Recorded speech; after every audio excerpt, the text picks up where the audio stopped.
Welcome to Professor Game Podcast, where we interview successful practitioners of games, gamification, and game thinking who brings the best of their experiences to get ideas, insights, and inspiration that help us in the process of getting the students to learn what we teach. And I'm Rob Alvarez. I teach and work at IE Business School in Madrid, where we create interactive and engaging learning materials. Want to know more? Go to professorgame.com/subscribe, start on our email list, and ask me anything. Engagers, and this week we are back with something, again, special, different. It's not a new guest because we've had Steve before, but before we get started into all the jazz and explain what we're doing today, I need to know, Steve Bocska, are you prepared to engage? I'm always prepared to engage. Thank you, Professor. Let's do this because Steve is a Boy Scout for engagement. And as you would have probably seen him before, he was in episode 68. So if you want to, know about the typical questions of, Steve's one-time failure, the only time in his whole career that he ever failed and, got back up, because there were no more failures in his career. Just kidding, again. If you want to know about a big success, the process that Steve was following back then. If you want to know all of these things, you can go back to episode 68. You will find it in the show notes, understand who Steve is and all those things. You can see them there. But today, we're going to be talking about something a little bit different because Steve, and we will have more details towards the end, Steve is going to be giving a free webinar on some of his new frameworks and some of the stuff they've been using recently. And again, we will get into details about that. But before that, Steve, we want to know, what are you doing lately? What are you up to? What are some of the latest projects you've been working on? Of course, those you can reveal. What have you been up to, Steve? What's Pug Interactive been up to these past, months? Oh, it's been a fun little stretch, Rob, I have to say. And appreciate you having me back on. I'm grateful for you introducing me as special and then very quickly flipping the script and talking about my failures. So maybe what makes me special are my failures. That said, we've had a great little run since we spoke last. We've had some very exciting projects and very large-scale implementations of our platform. When last we spoke, you'll remember I was talking about our net engagement score, this model, this methodology for measuring the engagement health of your community. And I'm very happy to report that model continues to show excellent efficacy and utility around being able to measure and properly diagnose where there's problems within your community. So it's a very early stage idea, however, because the principles in it are based on some very time-tested ideas and the psychology of motivation. What we're finding is that even though the idea is new, there are very little growing pains with it. So it's been a great run, and now I'm really excited to talk about, like you said, this free webinar. Usually, I would say that something free is worth what you pay for it, but in this case, I'm very happy to report that we are actually very excited about what we're about these ideas that we're bringing forward, and looking forward to creating a brand new dialogue like we did the last time about a new idea that we have, and hoping that it resonates with your listeners. Absolutely. So, Steve, you've been mentioning about what we were speaking, what we spake. I'm reading the Lost Tales of Tolkien. And it's funny how they mention all these words, and it's because he wrote it like in 1920 or something like that. Wait, the Lost Tales? This isn't the first three? This is something else? There is the three books. There is the Hobbit, and there's the Silmarillion. There is something that was what he was initially writing, because I don't know if you've read the Silmarillion. It's just written in a general, these are the things that happened. This one is written from a person who's called Ariel, who is listening to the story of the Valar and all these, the elves and so on, told by a very ancient elf who has apparently all of this information, or several very ancient elves. And the idea is that it's the stories like told by somebody instead of you reading directly from the author kind of thing. So that's kind of very different. And it's how he initially created part of these stories, or like the first drafts, and his son Christopher Tolkien published them that way, apparently. So and there's a lot of spaking going on. Yes, a lot of spaking going on. Definitely. Yes, that's not a bad word, by the way. To the Definitely not. Definitely not. We don't have to bleep that out. It's not. So as we were speaking in the last time, it was about your chat that you had in Gamification Europe in Amsterdam. You were talking about the NES, net engagement score. And apparently it's been working out pretty well for you and probably for your clients as well. But I would like to know, as I started, inducing, like, what have you been working on after that? Like, I don't know, maybe some projects that have benefited from this new framework that you're going to be talking about. Like, what can you tell us in that direction? What have you been doing and working on so that we can have an idea of what this could be sort of useful for? Yeah, so that's a great question, and I think that's a great way to set the stage for our webinar, because as our research has evolved since we last spoke, what we're seeing more and more of is this emphasis within, in particular, enterprises and organizations that have large communities where there's a lot of rich data that's potentially available to diagnose and segment your audiences. The inability of people to look at their communities and to be able to draw meaningful conclusions from patterns of behavior is astonishing. You would not believe some of the conversations that we've had with, I'm not going to name names for sure, but organizations that you would assume on paper, on the surface, have their finger on the pulse of their community, because all they do all day, almost as a course of business, is collect data. And you would be astonished to realize how siloed and segmented that data is, to the point where they have no spaking clue of what their community wants, needs, how they can become better customers or community members. It is shocking. And something that came out of last year, 2019's Adobe Digital Trends document, which, by the way, is an amazing reference document. I encourage everybody to look it up. Again, another thing you can get for free that is really, really worth something. It's called 2019 Digital Trends by Adobe. And in it, the author of the report, who's the senior marketing director at Adobe, John Watton, at the time, I think he's moved on to something else since. But he describes how first-class customer experiences or community experiences, they need to be at the center of commercial strategies. The reason is that they are vital to competitive differentiation and increasingly just for survival. So what that means is, unless you're paying attention to your customers and their needs and their wants across all dimensions of being a customer, then not only are you not one of the top businesses or organizations in your vertical, but you're going to struggle to survive. Because today we do have the technology, it's all available, that we can figure out and know how the audiences are segmented and what the next best thing is for each individual to do. And unless you have that information and know how to structure an experience where you give them the next possible step, what you're doing is just sailing a boat, to the horizon, and you're going to fall off the cliff.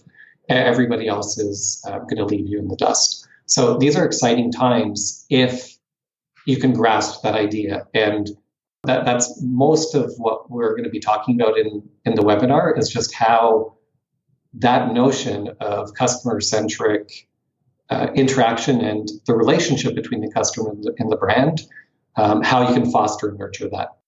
So that sounds very interesting. And the first thing that comes to my mind when you were mentioning that, actually the second one, the first one I'll mention right after. Second thing that comes to my mind is, it sounds like it's geared a bit more, like it's especially geared, so to speak, to large or larger organizations. Is that right?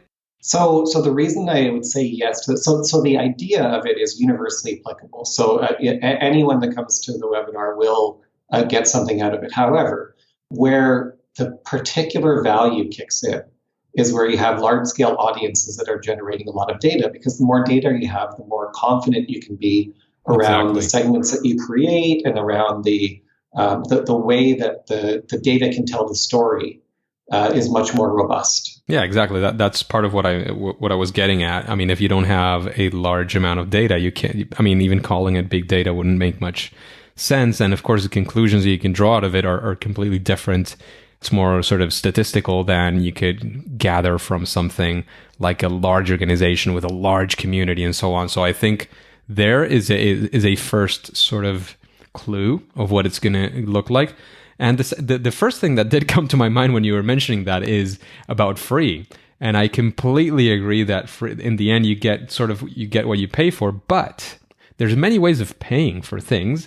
One of them is definitely with attention and what might come afterwards. And that's definitely something that in today's economy is happening more and more. I mean, we're in a podcast. Most podcasts like this one are for free. And what you're getting has not necessarily direct relation with what you're giving in a financial sense. It's more in the attention space. Some podcasts have sponsors, so you're sort of paying with your attention to listening to these sponsors so that the show remains free. That kind of thing is going on more and more. And I do think that there is a lot of value that is being offered by many interesting people as far as free webinars that have a lot of value. And of course, you maybe say, well, this has a lot of value. And if this is for free, how does the, paid stuff look like? I mean, and hopefully there will be many things that are being developed and created in that sense to entice people to say, well, I mean, if this is the free stuff, then the paid stuff has to be like absolutely incredible. And there will be a group of people who can and are willing to pay whatever the paid stuff looks like. So that was my other message that I think is very important, especially for the webinar that you will be conducting very, very soon, because we're recording this slightly before the webinar. I would like to get a little bit into the details of what that webinar will look like as far as timing and so on. And then I do have a question about the topic, because we've been like dancing around it and we can still dance around it a bit more. But as far as details, things like when is it going to be? How long is it going to last? I mean, you will be able to find the link to register definitely in the show notes of this episode. So in professorgame.com, you go type Steve because your last name is super difficult to type. And you will find this episode definitely, the latest one, and you will get the link there. What will that link take us to? What does it look like? Why would we want to register for such a webinar? Yeah, well, so just backing up on what you were saying before, Sure. with free, the idea of free being the concept. one of my the concept of it. Yes, it is one of my favorite 4-letter F words. With that you can say on the radio. The other one is food, another favorite 4-letter F word. When those two are together, free food, oh man, I'm happy. I'm a happy guy. And as far as value goes, Professor Game is one of the best values on the internet right now. I'm convinced that nobody has ever asked for their money back. You're after too listening kind to your podcast. Nobody has ever asked for their money back. So when you say that, what's interesting about that idea of free is you've almost unwittingly, Rob, stumbled into some of the central or main theses within the webinar itself, because what people are going to hear is essentially a retrospective on the notion of the customer pyramid. So back in 2001, Lemon, Rustin, Zeitmal had published a paper in, I believe, the Harvard Business Review on the customer pyramid. They described this hierarchy of customers that goes from lead up to iron to gold and platinum. And people really embrace this idea. But if you dig into their paper, what you realize is that their view or their perspective of a customer's value to an organization, and you can replace customer with community, it was very transactional. So the idea was, you are valuable to me as a customer if you are conducting a transaction with me. And what you just said a moment ago, Rob, about how free is more valuable than you think it is exactly what we've layered over top of this. So one of the criticisms of the traditional customer pyramid that we had was that it was very one-dimensional. So when you think about the very wide range of kinds of interactions and touch points that exist between a customer and a brand, or between a community and the organization, so much of it is not transactional. So it's not just about how much money I spend with you as a customer. There's also aspects of social interaction with other customers, how I communicate your brand to other people, how I participate on your social media channels, whether I visit your physical store, even if I'm not buying something. Like, you can't tell me that those ideas, those notions don't provide value. It's not just about what they spend. Well, and crowdsourcing nowadays, I mean, ignoring the value of crowdsourcing as well is quite hard nowadays. Of course. So there's another good one, right? Content generation, like content creation from your community, which they're volunteering their time. They're putting their own valuable time into doing for you, and how you should cherish that and how that should be recognized. So what we're going to be looking at in this podcast is essentially a new way of picturing that customer pyramid. In the webinar. Sorry, what did I say? In the podcast. in the webinar, yes. You're already listening to the podcast. When you click through to the webinar, which is going to be a 45-minute webinar that we have scheduled on, well, I'm going to have to do a little bit of mental math here, because we're doing it from Vancouver on Wednesday, the 22nd of January, but that's going to be at 11 a.m. Pacific time, which is, I guess, about 8 p.m. in most of Europe. Oh, don't try to do the time zone difference. I'm sure there's a button that can change that on the internet. Yes. Okay, so we'll leave it at that. You can click through it. It'll convert it. We tried to pick a time that made the most sense for most of the planet. Good. So we did our best. And when you click on it on the 22nd, you're going to, in fact, we encourage people to pre-register, because there may be a cap on the number of participants that we can allow in. What you're going to hear is us basically taking the users, the listeners, through some visuals that will show them how this idea has evolved, give them a little bit of the backstory, show them how technologies can be applied to solving this problem of moving the customer up the pyramid. Ultimately, that's what we want to do. Ultimately, when you have a customer that enters your pyramid at the low level, at the lead level, you want to move them up to iron, and then up to gold, and then up to platinum, and have them stay there. Once they get above gold, you've got a loyal customer. There's very little cross-migration between other pyramids above that level. So you want to maximize the top tier of your pyramid. You want the tip of it to be as fat and as big as possible. And we're going to be talking about strategy. First of all, we're going to talking about how you can better segment the people within that pyramid, so it's not just 4 bands, and also talk about the strategies for moving them up that pyramid, the consequences of that, how that leads to higher retention, higher loyalty, deeper engagement, and ultimately more profitability or better responses to calls to action, and how you would technically implement solutions like that in a way that nobody else is doing right now. So very exciting for us to be able to bring these ideas to market. And we're looking forward to not only the webinar, but the discussion that is inevitably going to ensue following that. Sounds fantastic. And one question, because you mentioned several times the pyramid, could you very briefly say what those tiers look like? Like, what does lead look like? What does iron, gold, and platinum look like? What does that mean? Is there a way to sort of touch those concepts? Well, and this is where we thought that the original model could be improved. So if you read the original paper, they describe it. So you talk to any marketer, they understand the customer pyramid, but the short-sightedness in it is that it is transactional. So lead is essentially customers that only spend a certain amount of money. So the way it works is... and that probably depends on the type of products you sell, I guess. Absolutely, yes. And there are examples in the research, in the historic research, where they've applied this to different models, different industries, whatever. But again, very short-sighted because it looks at transactions. So essentially the top part of the pyramid, the top few percent, you can look at different papers that quantified in different ways, but usually single-digit percentages, say 5 to 10% is going to be your platinum customer. Platinum and gold probably account for 80% of your revenue. So those are the whales. Those are the heavy spenders. Okay. Right. Okay. So that's the criteria. It's very one-dimensional. What we're doing is breaking that model open.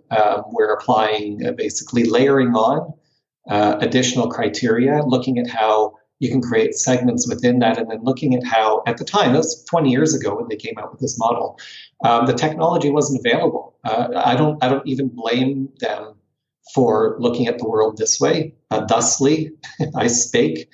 What we're doing today is essentially leveraging the technology that's available to be able to improve this model and to give a completely new perspective on how you should be looking at your communities, your customers. I mean, you can't blame them for not knowing Facebook and Instagram and all these social media was going to come up when it didn't exist. So yeah, no, absolutely. And even then, when marketing was in full swing, it was traditional marketing. So the traceability on that was very poor.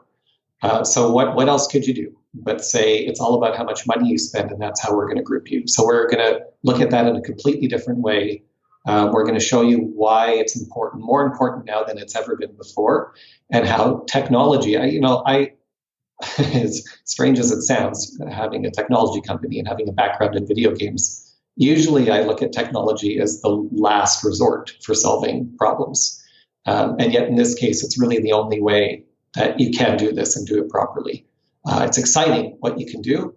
It's exciting how stable and reliable and affordable the technologies have become.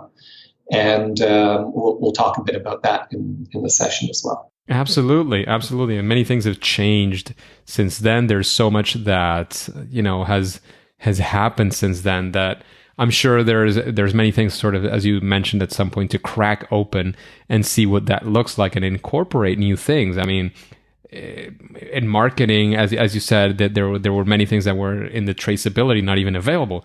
But I did have a further question, and this might be very interesting as well to the audience, because given your background, given what you generally do, what do games play or gamification play in this scenario? Like, is there something that some headlines that you can give us, or maybe something that is not within the webinar itself that you might say, well, all these things fit together because of, these things, or this is what it's all about? Is there something that you can talk about that in that sense without giving away the whole webinar? Yeah, absolutely. So I'll start by saying, if you're talking about the kind of thin, cheap, slapping some badges and points around gamification, it's not there. It's not there. It doesn't have a lot to do with this. If you're talking about the more enriching and complex, powerful kind of gamification that I'm much more familiar with my background, which is game design. There's a lot going on here, because when you enter any complex game system, you look at everything from the World of Warcrafts all the way up to Diablo, any kind of strategy game, any kind of role-playing game, anything that's, we'll even go down to the Nintendo level of games that have a very broad range of appeal. You can be a casual gamer, you can be a hardcore gamer. It all makes sense to you somehow or another. That first walk through that door as a player, we as game designers need to segment you immediately. We need to know who you are, how good you are, and what's the next breadcrumb we need to put in front of you. And that's exactly what I'm describing here. That's exactly what the corporate world is not doing. So the corporate world is not sophisticated in their view. They don't know how to segment their customers effectively. The data is poorly available and siloed. And what we realized was they weren't even using the right model, because the customer pyramid, which is a very common notion, isn't powerful enough to harness these ideas of multiple data sources across all of these different touch points, digital touch points that the customer brand has in common. So that's just that part of it, which is the segmentation and the call it questing. And then once you've laid out the next best step for that customer or that community member, you need to reward them, and that funnels down. So you lay out these quests, you get people doing more of what they need to be doing to move up the customer pyramid. You convert that behavior in the completion of those challenges. You convert that to some kind of currency, some abstraction of good behavior. And and then you give them that bank balance. You let them do something interesting and fun with it that's on brand, that's on point, that's driving more business values or business outcomes. And that loops them back up to the questing layer so that there's more things for them to do. So what I just described is every video game that has experienced or enjoyed any level of success in the world. You come in, we figure out who you are, we give you the next best thing to do, we make you feel good about it, we give you some recognition, reward for it, which you then can use in a way that expands your status, that expands your traction with the game. In many cases, you're given a currency, which then lets you unlock new things. Within the game itself. Within the game itself, right? So it creates an engagement loop. So there's many different ways that this can be articulated, but that loop of come in, we teach you, you get started, you get better, you get recognized, you get some sort of looping, some sort of back loop for you to want to do more. Now, what we talked about last time we spoke, Rob, was the engagement score and how you have to be careful because you can actually overdo that. You can over-engage people. And in the context of gamification, the risks you have, too much engagement is not a good thing. It's great in video games where the product is engagement. That's what you're trying to sell. You can engage people to their heart's content. All they're going to feel is a greater sense of value for the money that they spent. In gamification, too much engagement can be a distraction from the core purpose, which is some business outcome. So you got to keep the dial at the right number. You can fiddle with it a little bit. You can experiment, turn it up and down, but you're going to find the sweet spot, the one where people are engaged, but also participating in whatever business goals you have for them. You don't want them too distracted away from that. Absolutely. And that makes a lot of sense. That I think it's pretty much full circle. I don't know if there's anything else you'd like to add as far as the webinar, because there is a final question that I'd like to make, I always make, which is the random question from the audience. Yeah, nothing I want to add, because otherwise I'm going to tell them more now than I will in the webinar itself. So I want them to come. So we'll leave it at that for now. Fantastic. So for the final question of today, we will have one of the questions from the audience. This time, I have to say, I did some cheat codes. I went into the questions and I said, well, what are we going to be talking about today? Because I wanted for this question to make sense with the kind of interview that we had today. And that is, in my view, at least, and I'm the game designer this time, it's okay, because that is making the game more entertaining of this podcast. So the question that I got from the audience is, and this is the kind of, sort of reflective, it sounds very philosophical question, but I'm sure you'll drive it into something a lot more practical. And it's the question of, if you think that gamification can solve, and the key word here is any problem. Do you think so? If yes, why, or what are some examples? And if not, some counter examples, and, dive deep into that if you wish. Steve, what do you think? Can gamification solve any problem? It cannot solve the problem of death. That's probably it's probably the biggest problem we all face. I don't know. Maybe death isn't a problem. Maybe we need to have that. Although, let's see. To keep on in the Tolkien space, that was the gift from the gods to mankind. Death was one of the gifts. So yes, to make our experience, to make our lives more precious, I guess. So no, can't solve things. Well, you can put the fun into funeral. You could, I suppose, up to that moment. Do you want to is the next question, depending on the culture, I guess. Is it appropriate? So I'm gonna deconstruct your question a little bit. Can it solve every problem? Maybe, but I think that the bigger question is, do you want it to? Does it make sense?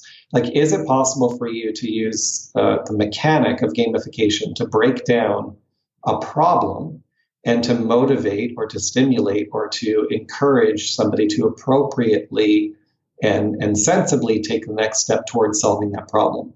And can you even layer additional technologies in, like AI and machine learning and virtual reality? Like, can you keep expanding it? I believe that there's ways to do just about anything. However, like we're saying, the question really is, should you? And we often get people walking in saying, "Hey, we need some gamification," and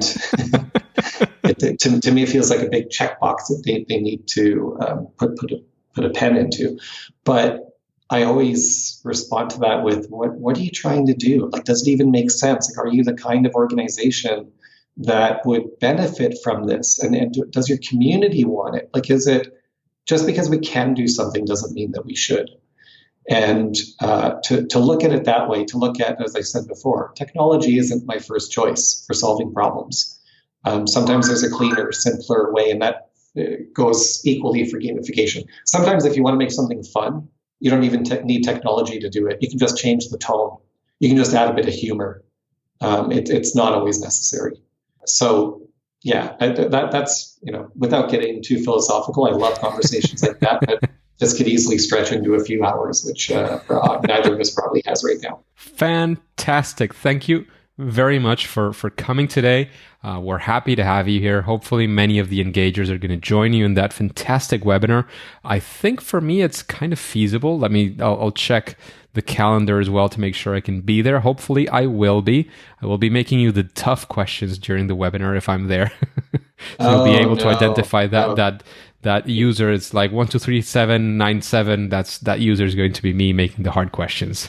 You're going to be one of those. Can't I seed you with some softball questions? You have to send them in advance. I'll send. Yeah, like, Steve, how did you get so smart? What's it like being a handsome, successful guy like you? Those are the kind of questions you'll have as well, I'm sure. Yeah, they're horrible, inaccurate questions that make no sense to ask someone like me, but easier than the ones that I might get from a smart guy like you. Hopefully. So I'm sure many of the engagers will be heading over directly there. You will be able to find all these details in professorgain.com. You look for Steve. If you want to try the last name, it's Bocska. It's Bocska. Did I get it right this time? Bocska. That's yes. Right. So if you type that, you'll find episode 68, which is the first episode we did together. And you will find this episode on basically the webinar that Steve is going to be conducting. He gave us quite a few clues to see if we could be interested. I know I am for a change. I'm interested in these things most of the times, at least. Hopefully that you will be heading there. Is there anything else that you wanna tell us, Steve? Any final, I don't know, piece of advice? Anything? Any final message you want to leave before we say it's game over? No. Before you dismiss the class, I want to say it's always a pleasure talking to you, Rob, and I love what you're doing here. And again, for my money, there is no better podcast on the internet right now than Professor Gain. Thank you very much, Steve. That's kind of you once again. Thank you very much to the audience for bearing with us, laughing here, going back and forth. Hopefully it was entertaining for you as well, because it was entertaining for us. And hopefully you will find a lot of value both in this episode and in the webinar, which I definitely rush you to go and register for. But for now, and at least for today, it is time to say that it's game over. Hey, engagers, thank you for listening to Professor Game Podcast, and I hope you enjoyed this special interview with Steve. And how are you listening right now? If you're doing it through a podcasting app, is there a chance that you have subscribed and rated this podcast? If you haven't, please go ahead and do so. I know we podcasters tend to say this very much, but it's because that way we can reach more engagers like you to achieve this mission of making learning amazing. And if you want to know, if you haven't realized how it works, you can go to professorgame.com/iTunes and you'll find the instructions for a couple of those podcasting apps. And before you go on to your next mission, would you like to hear from Michael Rucker? Then subscribe using your favorite podcast app, as I mentioned before, and listen to the next episode of Professor Game. See you there.